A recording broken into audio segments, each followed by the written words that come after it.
Hi friends, ఇది SKG20 Sai properties and project limited వారి 20వ venture. ఇది ప్రకాశం డిస్టిక్లో ఉంది, గాజులపల్లి అనే విలేజ్లో. ఇవి ఆల్మోస్ట్ 2.5 సంవత్సరాలు చెట్లు ఫ్రెండ్స్. ఇవి చూడండి ఎంత అందంగా ఉన్నాయో, ఎంత బాగా డెవలప్ చేశారో మా కంపెనీ వాళ్ళు. చూడడానికి చాలా చాలా చాలా బాగున్నాయి, ఎక్సలెంట్గా ఉన్నాయి.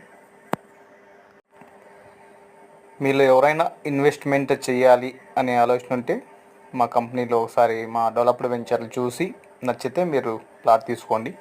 స్టార్టింగ్ రేట్ వచ్చేసి 9 లక్షలు ఉంటుందండి ఒక యూనిట్కి. ఒక యూనిట్ అంటే 25 సెంట్లు. ఒక 25 సెంట్లకు గాను 9 లక్షలు విత్ రిజిస్ట్రేషన్ ఛార్జెస్తో కలిపి. తర్వాత మీకు 10 years లీజ్ అగ్రిమెంట్ ఇస్తారు.